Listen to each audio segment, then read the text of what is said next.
Assalamualaikum warahmatullahi wabarakatuh. Selamat pagi, siang maupun malam. Apa kabarnya teman-teman? Semoga pada sehat selalu. Nah, bertemu lagi dengan saya pada video pembelajaran jaringan komputer. Pada video kali ini kita akan membahas bagaimana caranya melakukan routing statik pada aplikasi Cisco Packet Tracer. Nah, di sini cukup mudah. Nanti akan kita jelaskan langkah-langkahnya dengan detail. Pertama-tama kita coba membuat topologi pada contoh soal. Misal ada contoh soal seperti ini, kita masukkan, kita buat topologinya dulu. Pertama, dia memiliki ada dua router 0 dan router 1. Nah, kita buat seperti ini dulu. Lalu terhubung dengan switch 0 dan switch 1. Dan pada masing-masing switch terdapat 2 PC. Nah,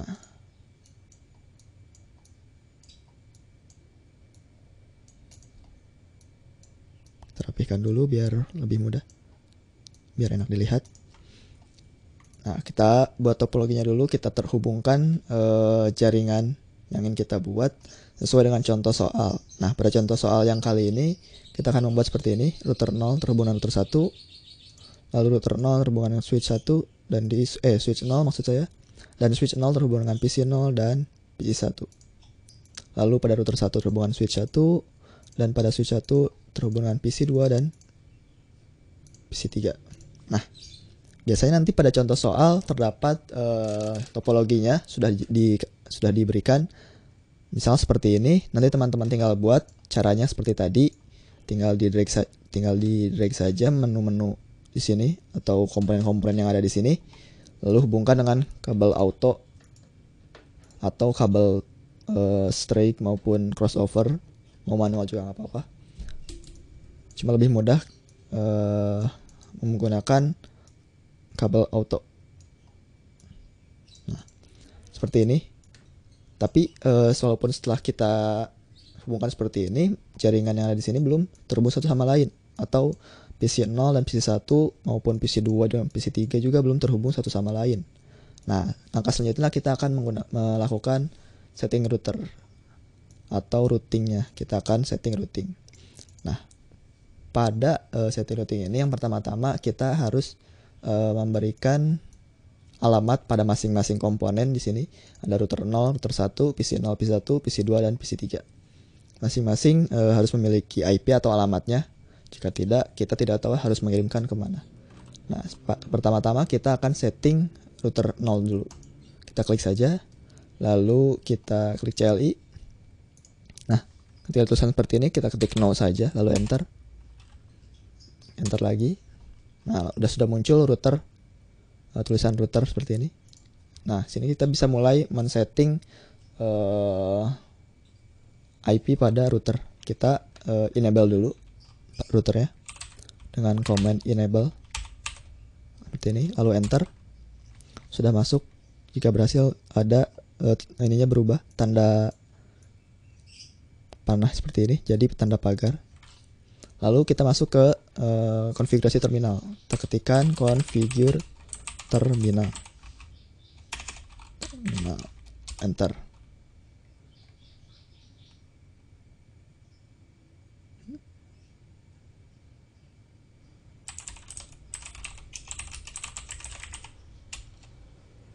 Nah, sudah.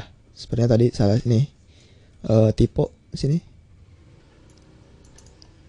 Jika sudah, ada tulisannya enter configuration command one per line and with Ctrl Z. Nah, kalau sudah tulisan seperti itu, kita bisa masuk ke, atau kita sudah bisa setting IP address pada router 0. Kita ketikkan IP address, spasi, kita masukkan IP-nya. Yang pertama kita masukkan IP pada, kita masuk dulu ke interface FA0 per 0. Nah, interface FA0 per 0 ini adalah port yang terhubung dengan router 1. Kita masuk dulu ke sini, interface FA0 per 0, enter. Sudah masuk, kita ketikkan IP-nya. IP-nya seperti ini. Biasanya di soal sudah diberitahu atau diberikan masing-masing IP pada router maupun pada PC-nya. Nah, pada soal kali ini kita miliki IP address di interface FA0 per 0 itu 10.1.1.1 dengan max subnetnya 255.0.0.0. Enter. Nah, sudah. Lalu kita ketikkan juga no shutdown untuk agar IP-nya termasukkan ke dalam router 0 atau routernya bisa dapat langsung berjalan dengan IP sekian. Kita enter lagi, kita klik exit sekarang karena sudah memasukkan IP address pada interface FA0 per 0, maka kita kembali lagi ke menu sebelumnya, kita exit. Lalu selanjutnya kita juga harus memberikan IP address pada interface FA0 per 1. Nah, interface FA0 per 1 ini yang terhubung dengan switch 0. Enter. Kita berikan IP address di sini sesuai soal 192.168.10.1. Oke, sudah. Dengan subnet mask 255.255.255.0. Lalu enter. Jangan lupa no shutdown. Enter. Nah, sudah. Kita exit juga. Nah, router 0 sudah kita setting IP-nya. Lalu kita masuk ke router 1. Sama, kita CLI juga. Di sini ada tulisan seperti kita ketik no, lalu enter lagi. Nah, udah muncul, kita enable, lalu jangan lupa configure terminal, masuk ke konfigurasi terminal, configure terminal, enter, sudah masuk. Lalu kita masuk ke interface FA0 per 0. Nah, FA0 per 0 itu yang terhubung dengan router 0. Kita masukkan IP address-nya sesuai soal 10.1.1.2. Yang tadi router 0 itu 10.1.1.1 dan yang ini 10.1.1.2. Lalu kita jangan lupa masukkan subnet mask-nya sama 255.0.0. Lalu enter. Lalu kita ketikkan shutdown, enter. Sudah, kita exit. Jangan lupa masuk juga ke interface FA0 per 1 yang terhubung dengan switch 1. Kita masukkan IP address-nya 192.168.10.20.1. Di sini sesuai soal dengan subnet mask 255.255.255.0. Lalu tekan enter. Shutdown. Exit. Nah, kedua router sudah kita setting. Jadi kedua router ini sudah terhubung satu sama lain. Nah, di sini FA0 per 0-nya dan FA0 per 0 di router 1 sudah terhubung satu sama lain. Nah, agar tidak lupa kita note di sini FA01 itu dengan IP address-nya 10.1.1.1. Enter. Kita masukkan di sini juga 10.1.1.2. Lalu pada interface 0 per 1-nya 192.168.10.1 dan yang dulu router 1 192.168.20.1. Nah, jangan lupa agar mempermudah. Terus lalu pada soal juga terdapat IP address masing-masing PC di sini. Nah, saya tuliskan dulu IP address-nya biar agar tidak lupa. Di sini di PC 0 IP address-nya 192.168.10.2 dan pada PC 1 192.168.10.3. Lalu pada PC 2 memiliki IP address 192.168.20.2 dan PC 3-nya 192.168.20.3. Oke, IP address masing-masing PC kita catat di sini agar nanti ketika memasukkan IP agar lebih mudah mengingatnya. Nah, bagaimana cara memasukkan IP address pada PC? Cukup mudah, tinggal klik PC yang tadi, kita masuk ke desktop, lalu IP configuration. Nah, kita masukkan saja IP-nya. Kita bisa lihat di sini 192.168.10.2. Subnet menghasilkan otomatis. Lalu default gateway-nya kita masukkan router yang terhubung dengan PC 0. Di sini PC 0 terhubung dengan router 0. Maka di sini router 0 memiliki IP address atau default gateway-nya itu adalah router 0, IP address pada router 0 pada port FA 0/1, yaitu 192.168.10.1. Di sini default gateway-nya. Dan servernya kita default saja, biarin. Lalu kita close. PC 0 sudah kita setting. Lalu ke PC 1 sama ke desktop, IP configuration, masukkan IP address, netmask, dan default gateway-nya jangan lupa. Jika sudah, kita close lagi. Lalu kita masuk PC 2, desktop, IP configuration, IP address-nya kita lihat di sini.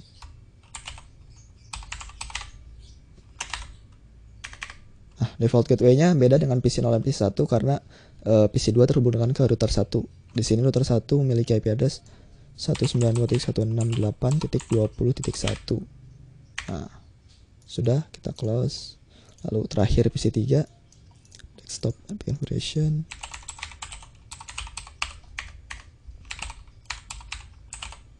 default gateway-nya sama dengan PC 2. Nah, sudah, kita close. Nah, di sini PC 0 dan PC 1 kita coba apakah sudah terhubung apa belum. Kita buka PC, kita masuk ke command prompt, lalu ping IP address pada PC sini, PC 1 dari PC 0, 192.168.10.3. Enter. Nah, di sini sudah ada balasan reply dari PC 1, maka masing-masing PC 0 dan PC 1 sudah terhubung satu sama lain. Lalu kita coba juga ke PC 0 dan ke PC 2 atau 3. Kita coba ke PC 3. 192.168. Nah,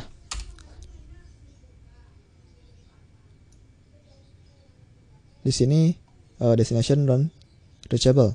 Kenapa belum tidak bisa tidak ada balasan atau tidak terhubung satu sama lain? Karena jalur pada routers pada PC 0 menuju PC 3 maupun PC 2 belum kita buat dari routernya. Nah, kita setting dulu routernya untuk membuat jalur dari PC 0 maupun PC 1 ke PC 2 atau PC 3. Kita masuk ke CLI lagi, router 0. Sini.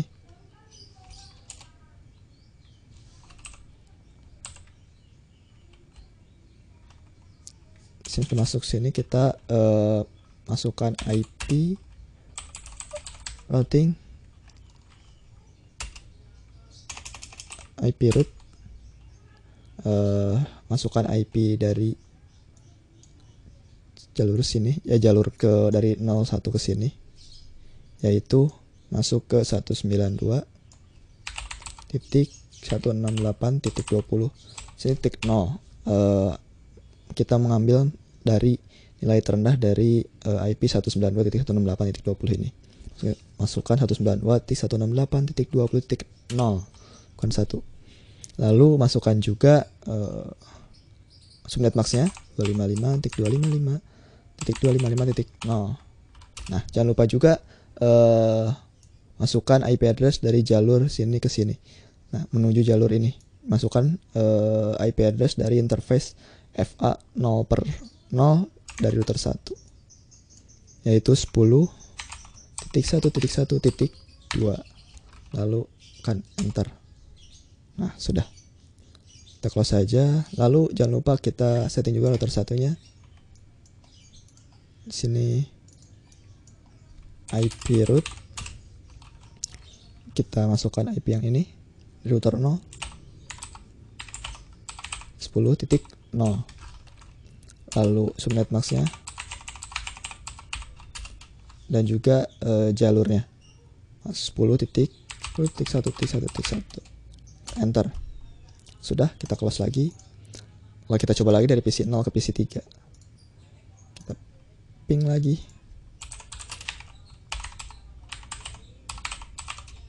Nah, enter. Apakah sudah? Kita lihat. Masih belum di sini. Kita coba lagi. Tadi saya pencet close. Nah, di sini sudah ada balasan. Kita coba lagi agar lebih yakin. Nah, di sini sudah ada balasan dari PC 0 ke PC 3. Lalu kita coba lagi dari PC 2 ke PC 1 misalnya. Ping 192.168.10.3.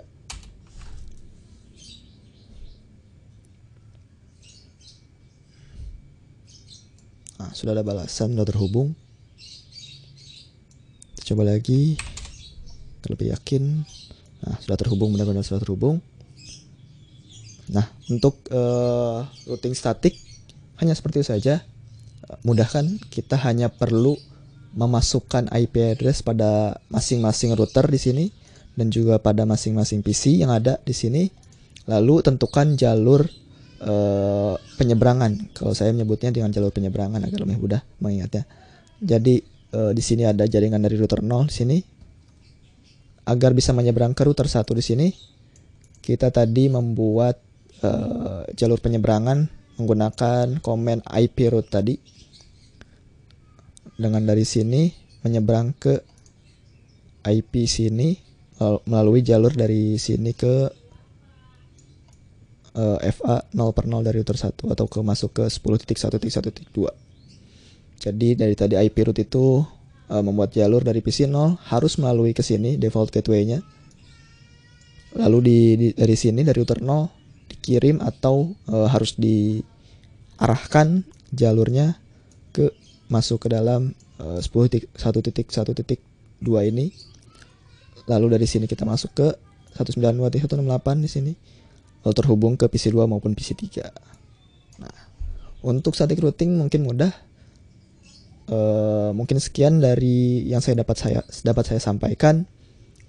Terima kasih. Untuk pertemuan selanjutnya kita akan membahas routing dynamic. Mungkin akan lebih mudah mungkin. Saya rasa lebih mudah routing dynamic dibandingkan routing static ini. Yang penting pada routing static ini kita harus memperhatikan IP masing-masing router dan IP masing-masing PC ini jangan sampai salah. Dan komennya pun yang tadi saya masukkan di CL itu tidak ada typo sama sekali walaupun satu huruf. Nah, untuk cara lebih mudahnya sebenarnya ada untuk men-setting router ini. Kalian bisa cari tahu caranya. Di sini saya mengajarkan dasarnya saja agar kalian mengerti dasarnya. Jadi kita melakukan dengan cara tradisional tadi menggunakan CLI. Untuk lebih mudahnya ada caranya, kalian lihat di Google mungkin banyak referensinya. Terima kasih. Mohon maaf apabila ada kesalahan kata maupun tindakan. Wassalamualaikum warahmatullahi wabarakatuh.